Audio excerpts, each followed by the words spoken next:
માંગરોળના Kamnath road પર રસ્તાની બંને બાજુ કચરા, ઉકરડા, વૃક્ષો સળગાવવા અને કાપવાની પ્રવૃત્તિનો રોક લગાવવા સંજીવની નેચર ફાઉન્ડેશન દ્વારા પર્યાવરણને લગતા વિવિધ મુદ્દાઓ પર મામલતદાર કચેરીએ આવેદનપત્ર પાઠવવામાં આવ્યું હતું। કામનાથ રોડ પર આવેલા રસ્તાની બંને બાજુએ વડના તેમજ વિવિધ પ્રકારના વૃક્ષો આવેલા છે, જેને એન કેન પ્રકારે કાપવા અને સળગાવવામાં આવે છે। વારંવાર આવી ઘટનાઓ બને છે। છેલ્લા એક વર્ષમાં 40 જેટલા વૃક્ષો સળગાવી દેવામાં આવ્યા છે।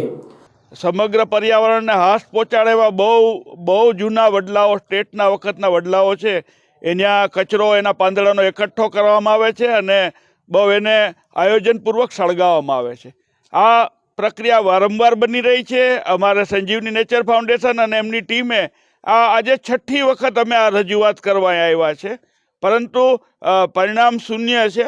નગરપાલિકા પાસેની જે ફાયર ફાઇટરની સુવિધા છે એ પણ અત્યારે બહુ કારગત નથી। એ લોકો પાણીના કેરબા લઈને ઠારે છે, કામ કરે છે તંત્ર, પણ એની પાસે જે મશીનરી જોઈએ ત્યારે નગરની અંદર જો કોઈ મોટી આગ ફાટી નીકળશે ત્યારે એનું કઈ રીતે એનું શમન કરવામાં આવશે એ એક બહુ જટિલ પ્રશ્ન।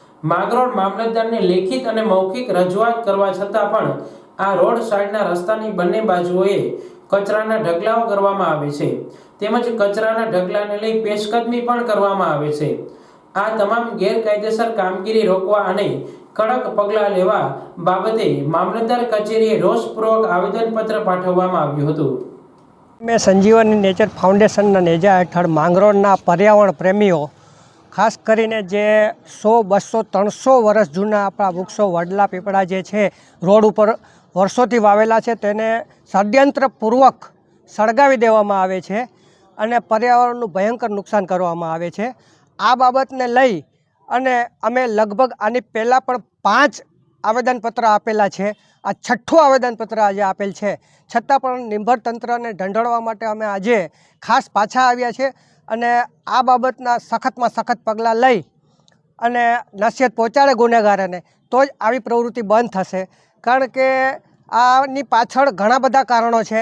આ વૃક્ષો છે, એના લાકડા છે, સાથે સાથે આ જે રોડ ઉપરની જે પેશકદમી છે, આવા પણ કારણો આની પાછળ જોડાયેલા છે। તો આની ઊંડી તપરી અને ગુનેગારને પહોંચાડાવી આજે અમે નેચર ફાઉન્ડેશનના દરેક કાર્ય ખૂબ જ માંગ કરીએ છીએ।